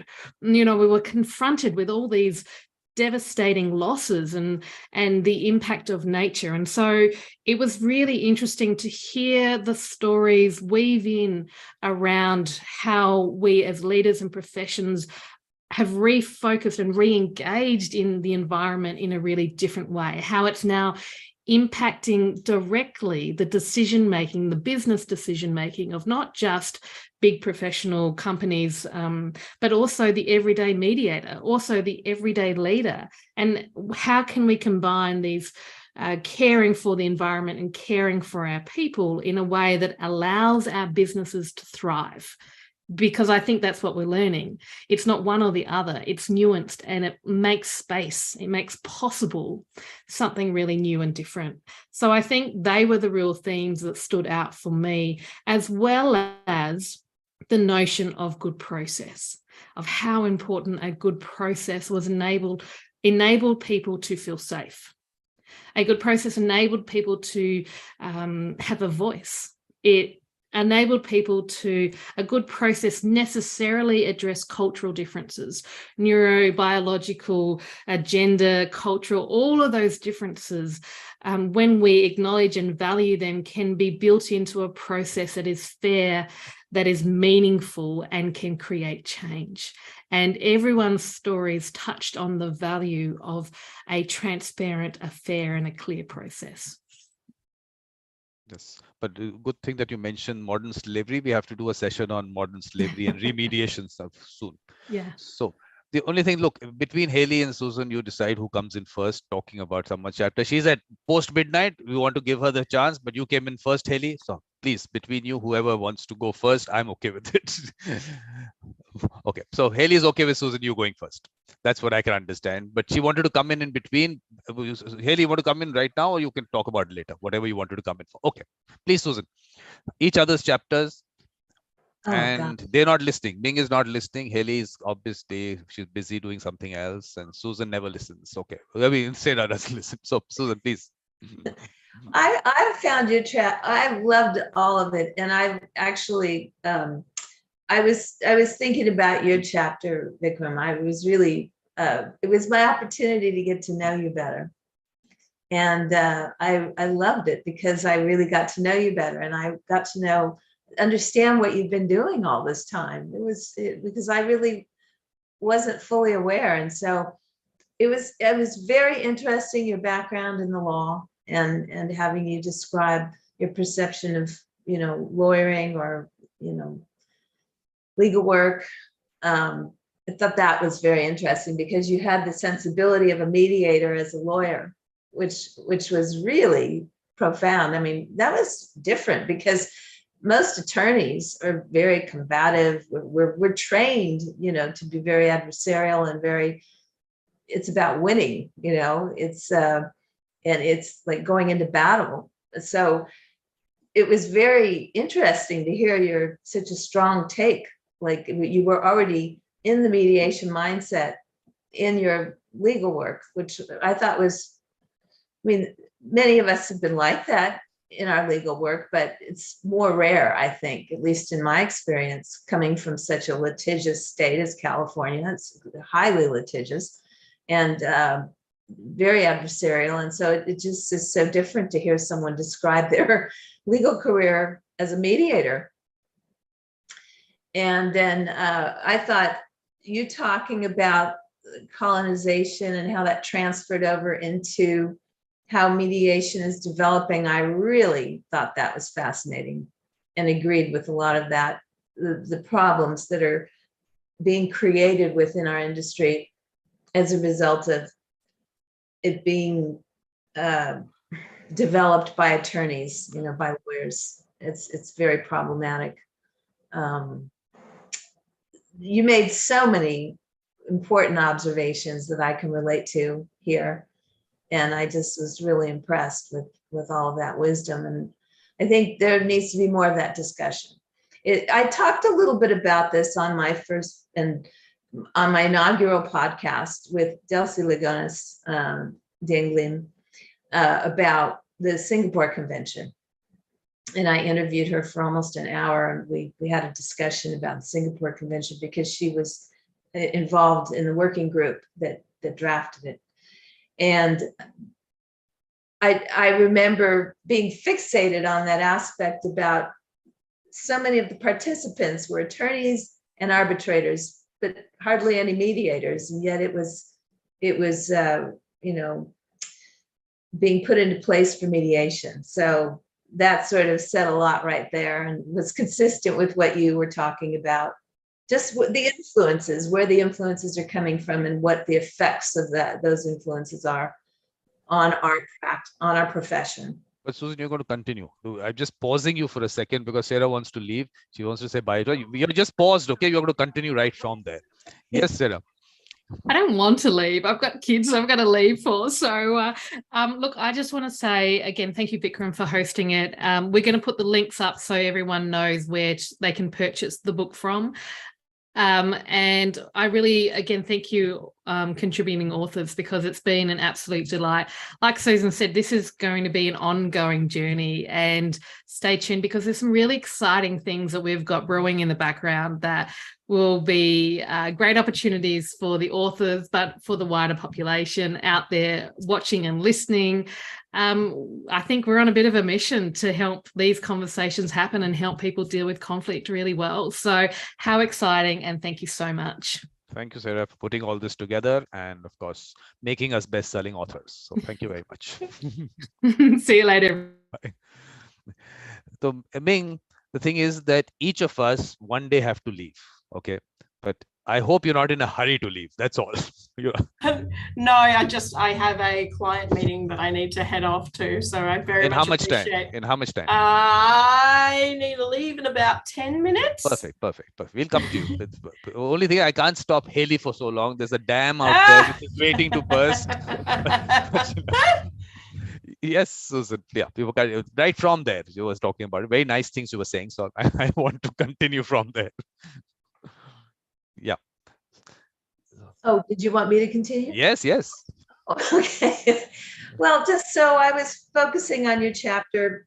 I just found it so interesting, Vikram. It gave me an opportunity to get to know you, and it'll give our readers an opportunity to get to know you and your personal philosophy, but also how it translates into your professional activities, and how valuable your shows and your whole approach to developing these groups is, and how much of an impact you've already had and will continue to have on the world of mediation internationally. But I really appreciated getting to know you better personally through your chapter, and how you view your perspective as an attorney. Like I said, that was very profound to me. And because it was both you, it was refreshing, and then your analysis of our profession, of the mediation profession. You just had so much wisdom in that chapter, Well, only to think, Susan, that I've alienated a lot of people in the world because of the things that I've been saying. So I can imagine that you might have, but they were it's important that they be said. I guess that's what really stood out for me, is that you said them. That you just made the point for me, is that I'm not used to getting to hear them. I think them, but I don't necessarily say them. And that's not to say I'm not direct and I'm not honest. It's just we make these judgment calls in our professional and personal lives about what we think is appropriate to say when and why. But you said things that have been on my mind heavy for a long time, and I appreciated them being said. I think they're really important for our profession, our industry, all of us. Whether you're mediators or not, we're all dealing with conflict resolution. As human beings, we're doing that. And the things you had to say about how we must look at who is driving our industry, or you mentioned mediation, but you also mentioned conflict resolution, peacemakers, and the nuances between them.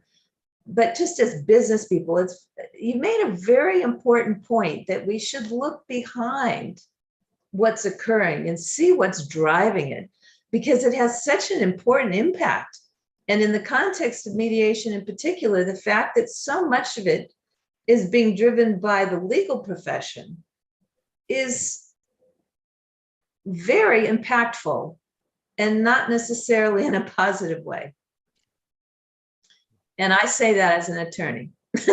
Exactly. That's the advantage I have, because I can say it as a lawyer. That's the advantage. Otherwise, I have that advantage too, and I'm saying it, but I don't always say it. But I'm saying it now because after reading your chapter, it made me realize how important it is to say it.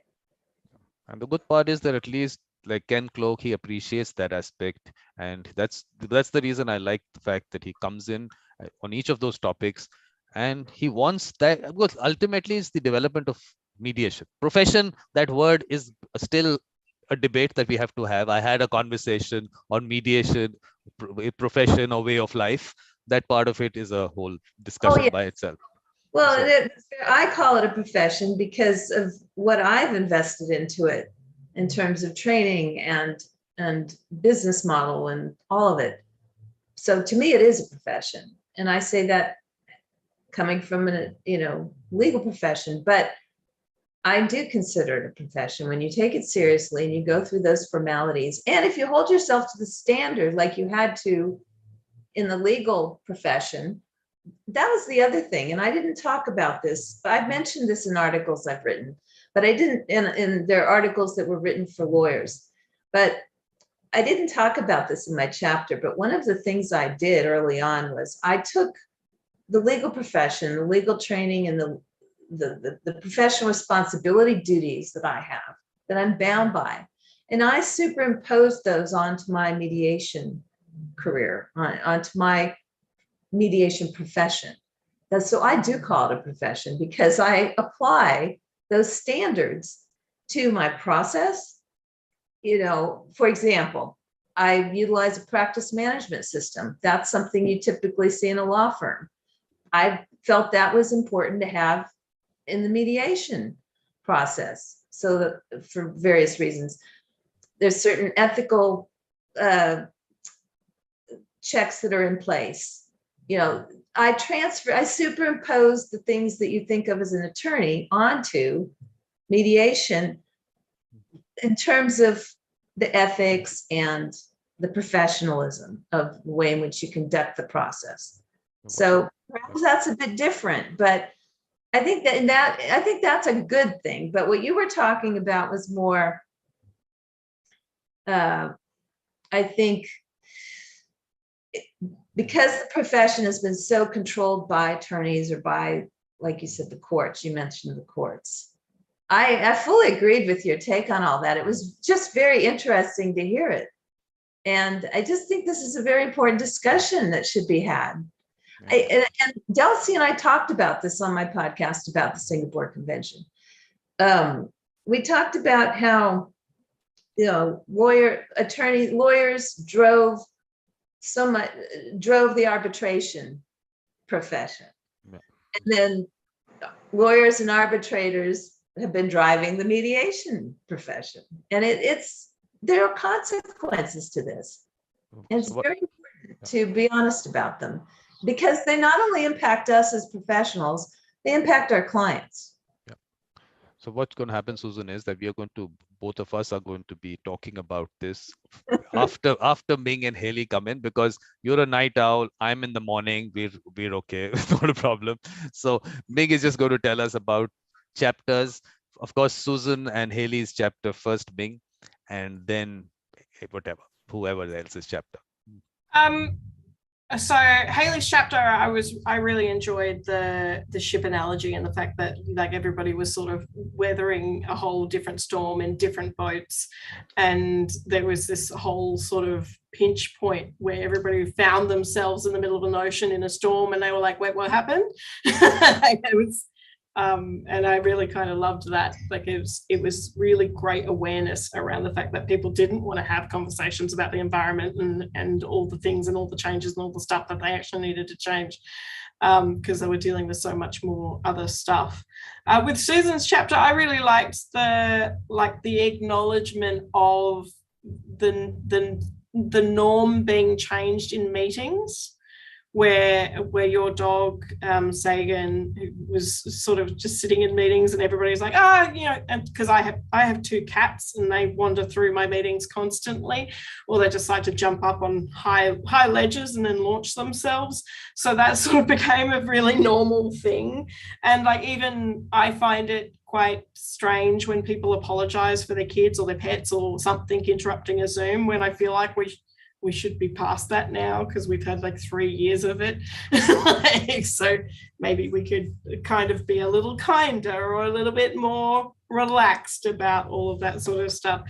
With yours, Vikram, I think I really enjoyed I'm very much a process-driven person. And process and communication is sort of the top 2 things for me in order for anything to function, especially because we're trying to communicate other people's brands and other people's businesses a lot of the time. And so I really enjoyed that you asked some particular questions that I often ask my team to think of. Where is that person coming from? What is happening for this person? What's kind of, what's existing for them that they are coming at this conversation this way? And that's often the same sort of stance that we have, is the person's not angry at us or mad at us. Like I often preface any conversation with new clients, please give us feedback. Please tell us what we need to change. We don't have an ego around our work, because ultimately we're presenting you to the world. If you need us to change language or nuance or whatever that looks like, just tell us. And it was interesting to see how many people would be like, oh, but I hope that's okay. I'll change it back if you need to. And it's like, we don't need to do that. That's fine. I think one of the other chapters that I really, really loved was Hayden's, where he was talking about dealing with being in New Zealand and his family were in the UK, and he was dealing with a sick parent and his family were dealing with lockdowns in the UK. And like, I could really genuinely feel the tension in that whole environment, because our team is split across the country. We had one team member in Melbourne who was just in lockdown for 3 years straight, pretty much. We had one team member in Sydney who was so deeply isolated in everything. And then the rest of us in WA, like Western Australia, for the most part, aside from being cut off from the rest of the world, we were all out walking around without COVID in our environment. And so we were quite privileged in that position. And it was really hard to sort of go, oh, okay, we have to come back to earth, and we actually have to have empathy for other people in our team who are going through this nightmare. So Hayden's really hit a note for me around all of that, because I was like, oh, there's just a heaviness that goes on there. But I do say that I don't read books, but there was this very thin book called 1 Minute Manager, which I read long time back. And Susan has read that book because she also believes that praise in public and reprimand in private. Yeah. So Ming, what 100%. she said, so she said something very nice in the YouTube chat, and I love your artwork, Ming. What a wonderful part of our book. Thank you. Oh, thank you. Thank you very much. It's very kind. So now you've said what you had to say, but look, for me, I'll tell you why all these shows that I do, I wanted to put out my concept of mediation, which is informality, connecting with people as they come in. I've had these shows where I've never spoken to the person, and we've come in and we've had 3-hour conversations. This was a part of the book. It was supposed to be part of the book. It was taken out. I kept it separately. That I was editing the whole thing, what Sarah sent me. And then it was midnight, and I am not such a night owl like Susan. So I'd also said I'll send it in the morning, but she said, look, we have to, at some point of time, finish this. So I didn't add those things, but that was the whole idea, the informality, connecting, authentic self, all that. That was the whole idea of doing all the shows that I do. Let's put out my concept of mediation out there. That's the way I look at it. So Hayley. So now, Ming, you can, if you want, you can say bye to us right now. Stay as long as you want. If you want, I'm sorry, I'm going to miss Hayley's input. No, you don't miss. Just say, Hayley, just say something nice about me. Send me notes later. I'll rewatch the end later. No, she's just going to say, hey, she's going to say, Ming, your chapter was the best. Just say that, Hayley. Let her go happy. Of course, I love Ming. Ming knows that I love Ming. I know. And I know she's going to come back and watch later because she doesn't lie either. So we'll let you go. I know how important it is to get to client meetings. So thanks for spending Bye, time. Ming. Thank you very much. Take care, guys. Bye. Yes, Hayley. Susan chapter first, and then anyone else. Yeah, well, I think that you know, when you're reading a good book, when you get completely waylaid in your thought processes after someone said something, you completely relate to it, and then you sort of go off on a tangent, thinking about that in a lot of detail. And I found that in both of your chapters, really. So, Susan, like I just a bit of an anecdote of a tangent that I went on when I was reading yours, talking about, like, you know, bringing your authentic self to a meeting and having dogs and things in the room. And I vividly remembered being I started my career in the steel manufacturing industry. So I was a young woman in a lot of middle-aged men, heavy male-dominated environment. And I remember that a lot of the diversity and inclusion measures that would cause a lot of conflict with me being a woman in that space were a lot because people had these dual identities of, you know, this macho man at work versus the home dad at home. And there was this, you know, all the conflict around silly things like, but I like to have my topless woman poster calendar in the toilet at work because my wife won't let me have it at home. And if you come to the work, you know, I can't do that at work if you're here. So, you know, it was a lot about these purposefully having these dual identities, and that me being there stopped them from having this alter identity and alter ego in their workspace. And I think that one thing that was a reflection that I went back off on when I was reading your chapter, because I was thinking, you're right, all of a sudden we were in everybody's houses and people were behaving like they were at home. And I was thinking, oh my goodness, like this is such an opportunity for opening up diversity and inclusion, because people weren't trying to be this alter ego. And these personas that had been built up purely as if they'd sort of tapped the system and created this power imbalance and created all of these artificial legs to stand on in the work environment, or forcing other people out of the way, have been completely taken out from underneath them. So people sitting up on pillars were all of a sudden brought back down, and people who were being pushed down underneath the glass ceiling all of a sudden being elevated up into creating a more uniform and equal sort of environment to be able to converse in. And so not only are you fighting with the dynamics of, oh, I know him because I know what he's like at work, but all of a sudden a completely different person at home, so who you thought you knew wasn't there.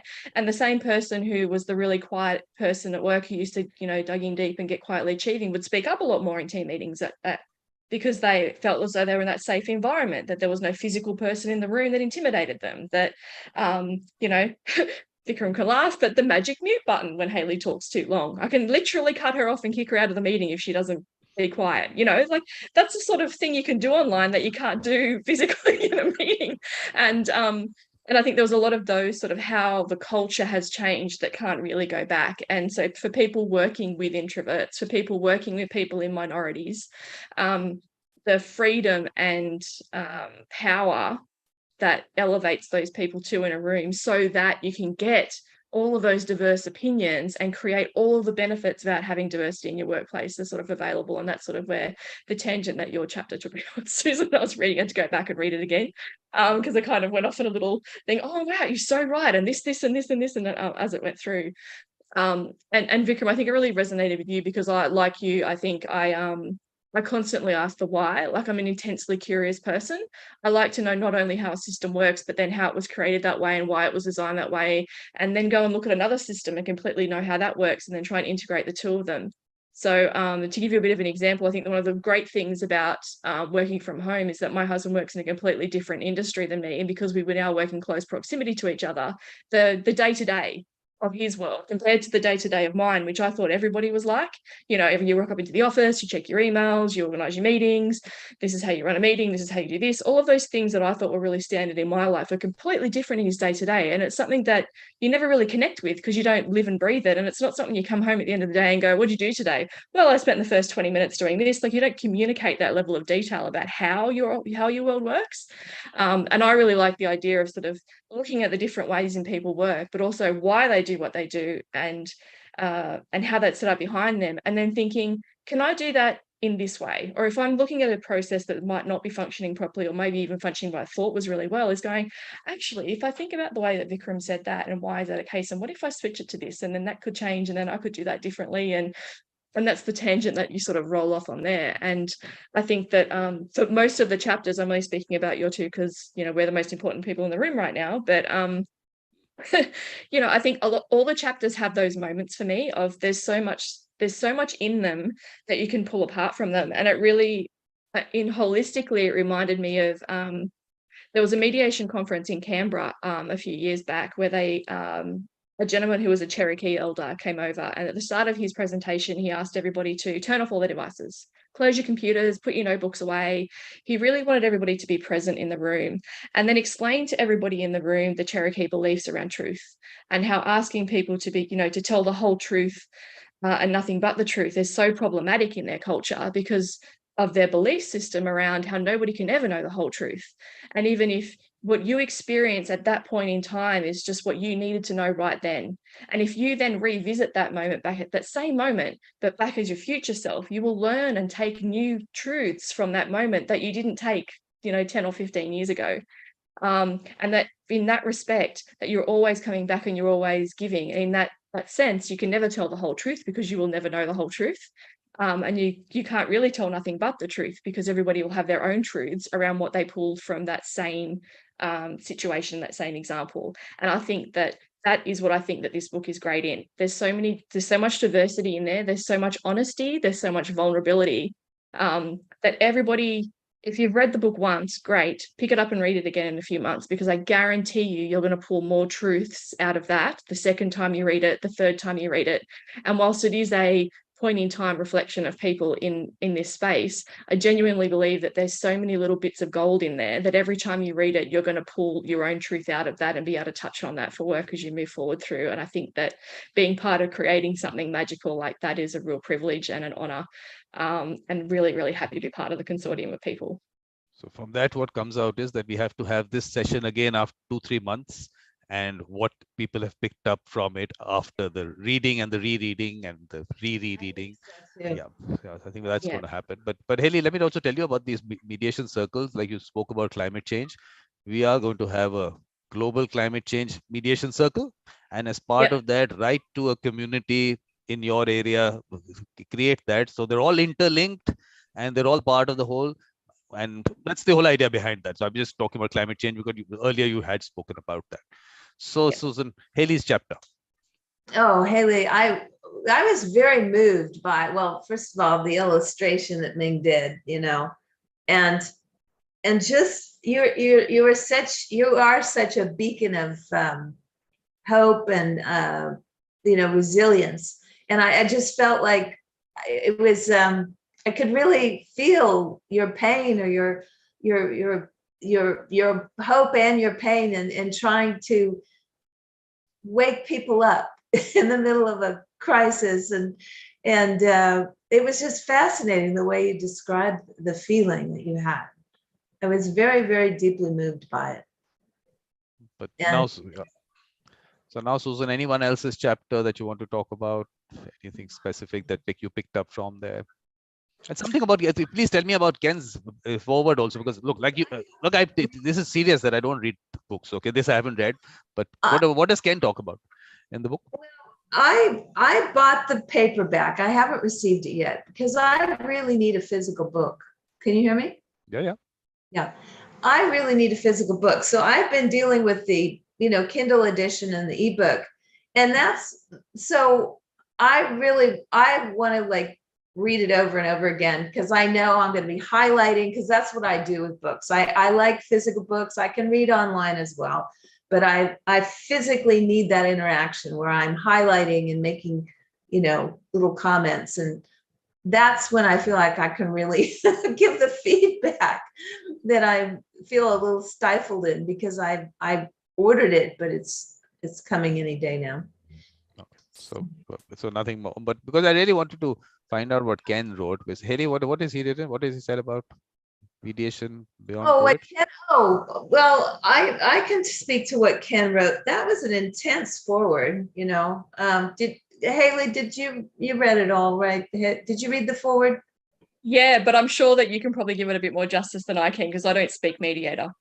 No, you're never going to say that, okay? You are as much of a mediator as like anyone else. I would say so, for sure. No, I think we're all mediators. Like you said, Vikram, in your chapter, and you know this, Hayley, he says that we're all of us, and all of us authors are mediators in the sense that not everyone who's a mediator has been formally trained in it or professionally designated, and those things are going to vary by your jurisdiction anyway. A little bit like attorneys, but maybe that's more formal, obviously.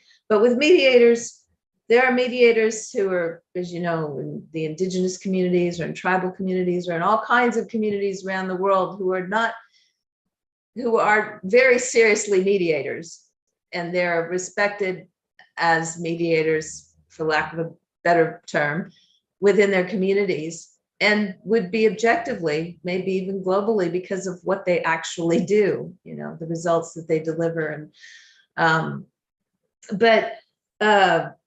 so about Ken's foreword, there was so much there, you know, and he really took us through so many of he really addressed a lot of the conflicts that we were all experiencing from our various vantage points. And it was so interesting to see. It was like a catalog or a survey of from beginning to end, what we all experienced from our unique positions. And yet we all knew what he was talking about because we'd experienced some form of it, you know, from whatever side we were on of it. We all understood what he was talking about. So he was basically going through like a history of our experience. It was like a history chapter of the COVID experience and all the factors that came into play. And he had, you know, very strong opinions about it as well. But it was really interesting. I really enjoyed what he had to say, and the takeaways, you know, what we could do better and how important it is that we do better, you know, avoiding that kind of destructive behavior in the future, reflecting on what we did badly, what we did well, how we can do better. Unabashed historical survey of what went on. Because I tell you, the events that I had, I wanted to cover these aspects. You spoke about indigenous people. The idea was, let's bring out what's happening there. Let people talk about the fact that differentiate between what they are doing. Was it mediation? Is it arbitration? Because that also needed to be distinguished. We can't just say indigenous people do this and the mediation has been part of their culture, because it has not been in a lot of cultures, a lot of places. So that was how these topics developed as I went along. And the colonization of mediation definitely for me has been an issue, because you of course talk about training, and you're in a world that in the US it's specifically, it's been there and you've created a certain box of mediation.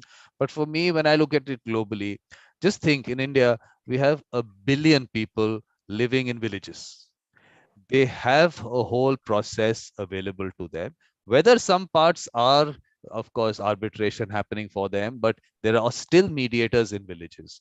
Those have over time, definitely as society developed, they have been sidelined, not just there, around the world. They've been sidelined because for various reasons.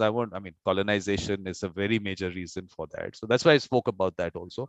But for me, these mediators who exist in societies, I really need them, because you might say whatever you can on training, but to reach 1 billion people only in India, I'm saying only in India, forget the fact of the other parts of the world, to reach there, the fact that the training, how many can we do and who's doing it? And here, to reach that, that's for me, mediation develops when it develops at the grassroots, the culture develops. So for that reason, I've been talking about this colonization of mediation, that you're creating a class distinction. A person who's delivering on the ground you're saying savage. I use the colonization word. They are savages, but we are the ones who are mediators. And I never want that to happen. I'm going to fight that. I'm going to fight that, Susan, every day of it. There was a clip that this girl, what I've started doing is I've been telling people, please just watch what I do. And out of it, you find some clip, just tell me from what second to what second was useful to you. And I'll edit and make small clips. So just yesterday, someone sent me a clip of this colonization aspect of it, but I mean, it's somewhere I maybe find it and play it. So that part of it is something which was important. So No, I don't know whether. I'm glad you made that observation about what I'd said, because I was oversimplifying. I do realize that at that level, at that community level, where it's more organic, that it can be more arbitration versus mediation because of the way in which the process is conducted. So that's a good point. But otherwise, but in the fact that, I mean, of course, we're going off the book maybe, or maybe we can have that discussion, but we should have some discussion on your experiences on online mediation, because the tech part of it and all that, we should have a discussion whenever you have time. Let's schedule something on that. Because I did a book called, I mean, there was a last week, it was commercial mediation in the digital era, which I think Yoncha from Turkey has compiled from people around the world. So, I mean, I think the discussion there, Alexander was there, he spoke about his experience. Yes, Some trained with him. so I think we should have a discussion on that. And he and I are both on the advisory group for the Mediators Green Pledge. Yeah. So anything else, Sarah? I mean, Susan. Why do I keep saying Sarah? This comes out of my mind. Susan. I did love what Sarah did with each of our chapters, and I can't, like I said, I can't wait to get the paperback, and then we'll be getting the hardback.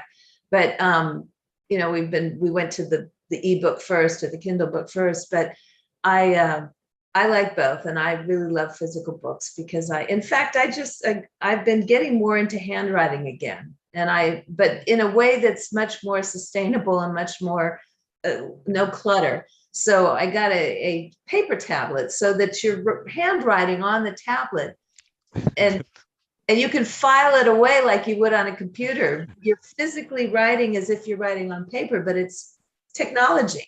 An interesting thing that you brought up, because you brought up the Green Pledge, and Emma, we had one session and Emma was part of that session, and here she's talking about the Green Pledge and she has a pen in her hand, and I said, where did you get that from? so that was like the interesting part of the whole discussion that we're talking about. In front of me, I would show you, but it's a tablet. It's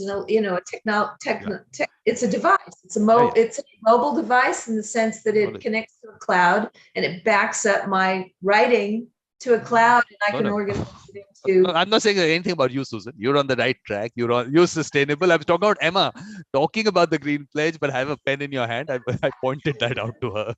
I know that, yeah, it's interesting. And then that whole thing, you know, there were so many things I was already doing, and then when we got into the COVID time, and there became more of a pronounced awareness of our world being more connected and our climate being more connected, and some of the really glaring things, such as in Los Angeles, where people weren't driving because they were at home, they were in lockdown in a sense, and all of a sudden there was no pollution, you know, the skies were blue, everything was clean.